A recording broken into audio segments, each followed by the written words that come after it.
Drums at Dusk Season 2 Episode 10 Editors rating 4 stars. Nestled into this episode of Queen Sugar, Darla earnestly suggests adding a porch swing to the home that she can now call her own given her engagement to Ralph Angel. This is more than just an effort to make the home more of her own. It's an effort to have what she calls a clean slate. For Darla, this marriage can't be an extension of what's come before, the hurt, the accusations, the pain with love in short supply. But clean slates aren't possible. We are the sum of our wounds and wonders.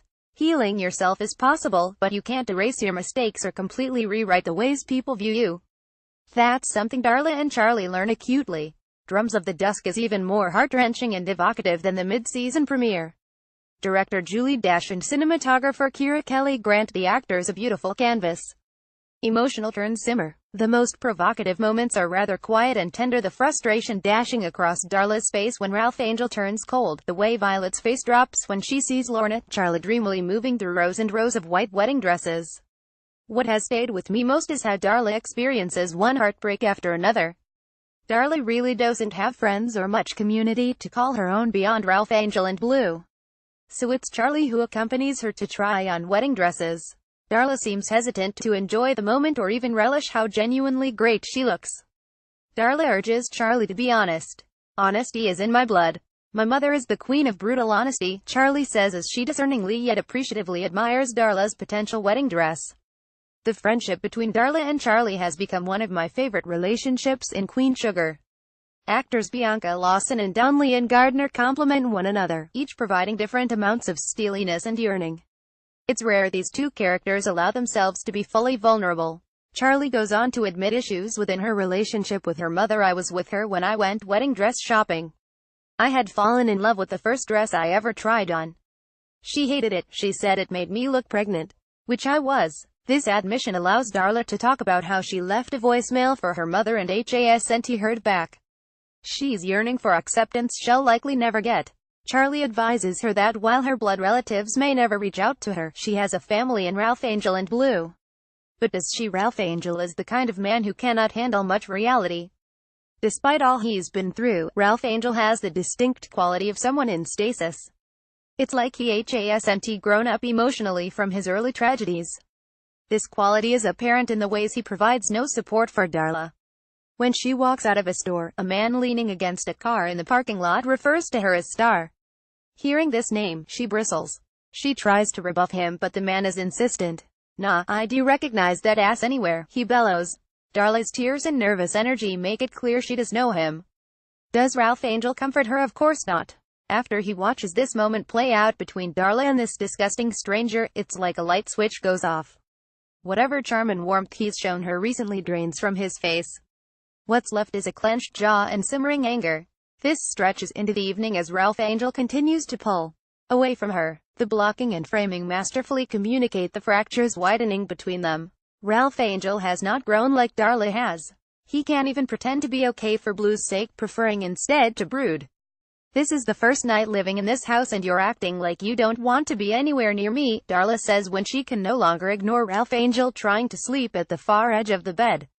Ralph Angel is all too eager to throw it in Darla's face that she obviously knew that man in the store parking lot. That Star was the name she went by when she would have sex to get drugs. Does Ralph Angel reckon with the depth of Darla's pain, how hard she's worked to better herself? No. Instead he's cruel. You can't keep punishing me, she exclaims. But Ralph Angel prefers to not handle this terrain even as it is clear he's pushing away the woman he loves in the process. Toxic masculinity is a term that has been bandied around a lot in recent years for good reason, but it's important to discern the reasonings behind its various permutations.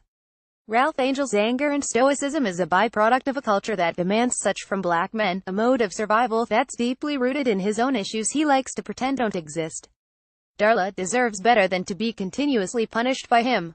While Darla navigates Ralph Angel's moodiness, Charlie contends with perils of racism and professional pitfalls at her first St. Josephine Sugarcane Society meeting. Of course, Sam Landry gave her the wrong time, so she shows up an hour into the meeting and misses the important business. It's an obvious power ploy meant to destabilize Charlie and remind her of her place. This is further highlighted by the ever-silent black assistant and black maid on Landry's property. Things get even worse when Christina Bertrand Demore, one of the few people left at the meeting, doesn't even make attempts to be cordial. Christina cuts off Charlie's efforts and makes no attempt to make room for her. She might as well be another silent black servant on the premises. When Charlie suggests Kiki for an honored position at the sugarcane ball, Landry and his compatriots throw a look that ripples across the table. They want Charlie to be seen, not heard, to not recognize her place, to not dirty their pristine way of life by recommending a black girl for their ball. The dynamics of this scene are very true to life for a black woman navigating primarily white spaces. Lorna doesn't understand this. After looking at Charlie's business plan, she quickly recognizes that all the farmers in the collective bring less than 1,000 acres. Charlie tries to explain that white farmers wouldn't even entertain her, and so she ended up working with black farmers who did give her a chance but don't have the land of their more powerful white peers. Lorna thinks that it is easy to just reach across the racial barriers to convince white farmers to use her mill. Sounds like an excuse to me, Lorna says, ignorant to how condescending her comments sound. It's a painful moment that frames a painful truth. Despite how much Lorna loves Charlie, she doesn't understand what she's talking in ways that are hurtful.